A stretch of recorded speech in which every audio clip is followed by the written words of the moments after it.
This is Midwest Cover Crop Chronicles, where we explore the experiences of Midwestern farmers who are transforming their fields through cover cropping. Each episode, we'll hear from farmers who are cultivating success, enriching their soil, and fostering sustainability. Join us as we uncover the victories they've celebrated, challenges they faced, and lessons they've learned along the way. Today, we are joining Kevin Connelly, who farms near Byron, Minnesota. Our operation here, I'm third generation. We've got a dairy farm, smaller dairy farm. We milk 60 cows. We raise dairy cows for replacement heifers, dairy beef. For crops, we've got corn, beans, alfalfa, clover. We've got grasses mixed in, like a sorghum. We'll always have a little sorghum on the for diets for our cattle. Our alfalfa's always got some grass mixed in, and then we've got into the covers with the rye and some other mixes, and we've also started small grains underseeded with legumes. Primarily no tillage? Yes, primarily. About the only tillage we really do is when we work in some pen pack manure. The liquid manure is put in with a low disturbance bar. So we probably do 20% of our acres tillage, 10 to 20%, and that's just a real light till. Our first year using a cover was 2012, actually, on that field behind us. We had a third crop alfalfa that was not very good, so we hauled manure on it and had a young man working for us that said, why don't we do some cover crops on here? So we put a triticale in. First part of August. The next year was prevent plant, which was 2013. So we had a lot of ground that didn't do anything. And we have a farmer group, farmers around here, we call it the Byron area farmers. We had been meeting since 2011, just a bunch of farmers with like mindsets that are interested in water quality and erosion and such. And we got a group together, and a lot of our prevent plant acres all got covered. And in our case, they got covered, and then we harvested most of them for forage. What was the motivation behind really getting started with those cover crops? Water quality, soil erosion, water infiltration, and then the more you got into it, well, to add to that a little bit, it was also getting 2 crops per acre. So instead of getting bigger, we could just get more tonnage per acre for our livestock. And then once we got into it, we found what the water infiltration did. And we also found if we could take a crop of rye off here, we'd get 1 to 2 tons max, usually a ton to ton and a half, and then we no-till soybeans into it. The rye would come back, and that was kind of our first pass of herbicide, so to speak. It kept a lot of the weeds suppressed. We'd come back with a kind of a mid-season one-time roundup and maybe a enlist type of thing, and worked really good that way. We got a crop of forage off it. We reduced our herbicide cost, reduced erosion. There's a lot of benefits to this. How are you using cover crops now, and has that changed since you started using them? It has changed. It's changed. We're starting to put more things in. Like the field we're standing in, that's still 2 bushel because we're going to harvest that for forage. We've taken other fields and started to do more species mixes. I would say for us, that's still very much in the learning stage, kind of deciding what meshes with what your cool season grass and your warm season grass, and if you can get a brassica growing in there and maybe a legume, and just seeing how they all mix together for water infiltration, to see, and if you do that, how does that feel compared to if you didn't do it? So if you leave strips in it one way or the other, there's a number of us around here that we like learning together, and we're not afraid to admit our mistakes. We're happy to share what we learned and our good fields, but we're also very, very open about our mistakes so we can all learn from it. Now, are you planting your corn and soybeans into the cover crop, or are you trying to get it terminated ahead of that? We plant the soybeans in. I think soybeans and cover are a no-brainer to me. Like they go hand in hand. Soybean, and then planting the corn green into the rye, there's a few rules there that we've learned over the years. We were always taught that we couldn't do that because of the allopathy, was what we were told 6-8 years ago. The first year we did corn green, we took 1.5 tons of rye off of it, and we had a neighbor come over with his planter, and he had 32 on his planter. And we had decided that it was more of a nitrogen issue than an allopathy issue. So I told him, I said, you plant it. I said, turn your planter off in one spot. Don't tell me where it's at. We want to see if we can find it. We could find it. The allopathy is not a problem. You got to make sure you put nitrogen with it. And the other thing I'd tell you with the corn, the sprayer's either got to lead the planter in or it's got to follow it out of the field. Do not think that you can plant it, and then if you get a rain event, and you're 10 days, 2 weeks, 3 weeks later, it's going to be all right, because it's not. I can tell you that. I've experienced that. How have you really incorporated cover crops into your crop rotation as a whole, or your system as a whole? You talked about having multiple different crops, and you've moved into basically a 3-year rotation, right? Yep. How have cover crops been a part of that strategy? Our farm has evolved, and we're not like most of the neighbors because we've got livestock, in particular dairy. So it's evolved a little bit different than the neighbors have. Cover crops, and I would label oats as a small grain as a cover, and also our sorghum as a cover crop. So they both have gotten in there. The fields that are a little bit bigger that we don't use for hay so much or for forage, those have gotten into a 3-year rotation of corn, beans, and oats. And then the oats will have the clover with it, and if we want to take a crop of hay off that, we can. The other ones are a little more with the sorghum and stuff. We found like the sorghum is a lot like rye. It'll root down in there, it'll open that up. How long did it fully take you to kind of make this transition? Did you start small and go large, or did you just kind of jump all the way in? We did start small, and we jumped in a little more in 13 because of prevent plant, and we jumped in a little more. And on our farm, when I came back to the farm, I farmed with my dad and my uncle. So there was 2 generations here, and the older generation, love those guys to death. They're good farmers, but they kind of did things their own way. So the cover crop thing, they were interested. You know, they liked the conservation part of it, but boy, my dad in particular, he likes the tractors and the diesel smoke and you know, the old time farming, because that's what the neighbors did, you know? So that was a little more of a challenge, and probably the big eye-opening experience for him. We had a 90-acre field just on the other side of his house, and we had cover on that. I don't know, was it 6, 8, 10 years ago? I don't know.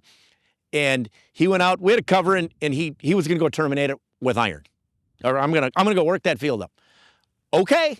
I said, whatever, you know, sometimes you gotta, you know what it's like in a relationship. You got a family together, you gotta give and take a little bit. I said, okay. So he went out to work it up, and I went up to do chores. About an hour later, the tractor sitting in front of his house. Dad likes to drive his tractor, was in front of the house. So I called him, I said, you break down? No. You gonna finish the field? No. Why not? Why would I? I said, that's so mellow. He said, no sense in me working up. That's a nice field I've worked up a long time.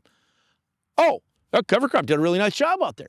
Well, then it was really funny was we combined it, we got the yield maps out, and the agronomist was looking at the yield maps, and he says, oh, this is that field he did some no-till in.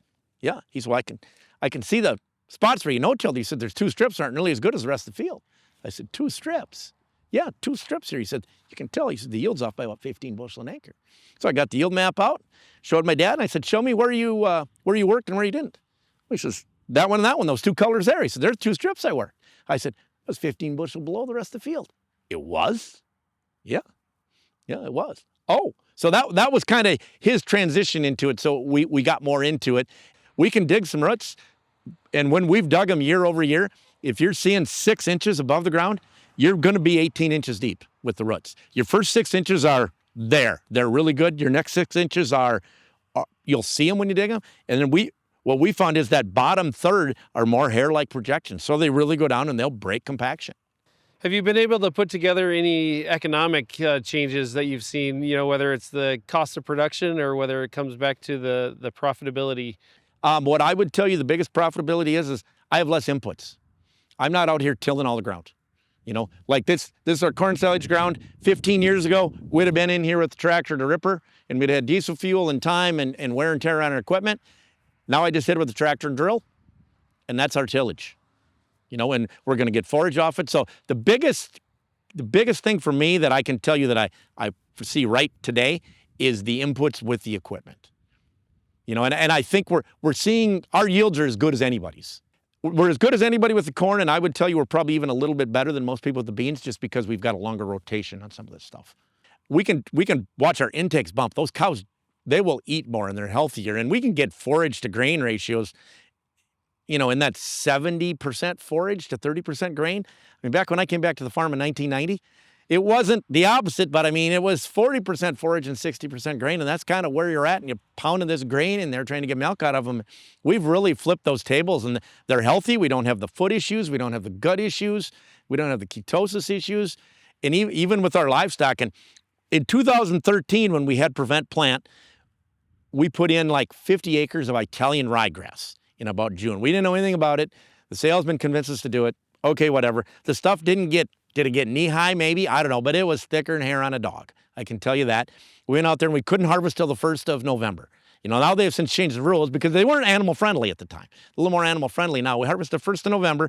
We cut it. We were out there at 8 o'clock that morning cutting it. Got it round baled. The guy that worked for us, he wrapped all night to get those things wrapped, and it was snowing by the next morning. We had probably 200 bales of Italian ryegrass, It didn't even ferment. I mean, it got cold. The stuff was green when we fed it all winter. And I distinctly remember talking to a couple dairy farmers, and I would tell you they are good farmers at the time.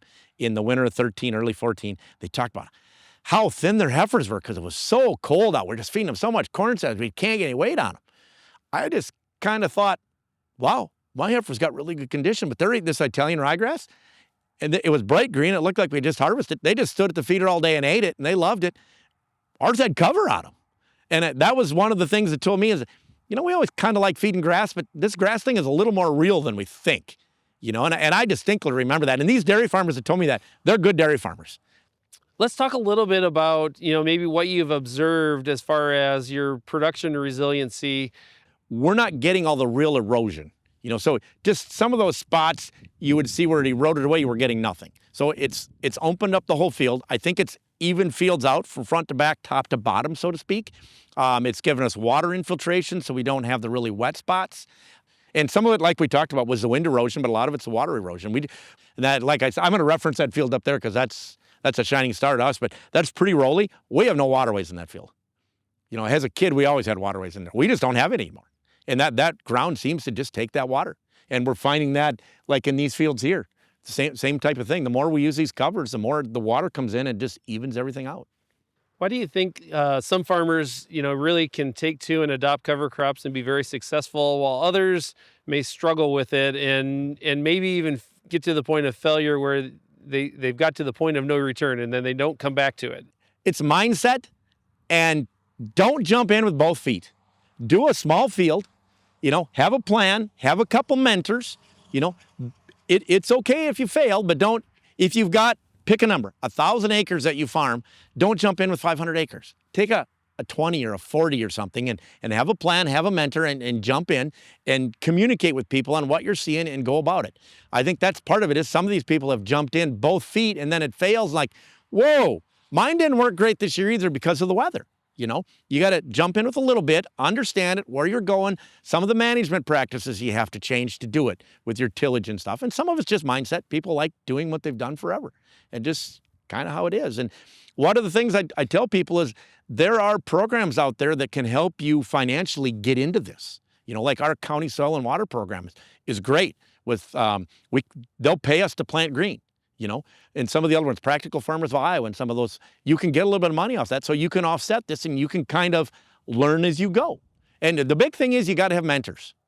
I think that's the mentors, and you got to be willing to change your mindset a little bit and say, what we're doing isn't working. We had 3 inches of rain in an hour and I've got erosion. I've got to do something about it. In our case, we're here on the west side of Rochester. We've got a creek right down there. That thing runs right down through town. If somebody's got a problem with the water going through Rochester, I want them to come see me. I want a seat at the table for that conversation. That's kind of where our farmer group came from. If there was a problem, we want a seat at the table. We want to help you solve the problem, and we think cover crops have helped to do that. What are some of those key management decisions that they have to be changed when you adopt cover crops, when you start into this to really be successful? Well, in our case, you put the cover crops in, you got to get more into no-till. And most people don't want to do that. They still like going out there and planting. They don't think they can plant into this when it's 18 inches tall next spring. That is a disaster in their mind. And if it's a disaster in their mind, it's a disaster.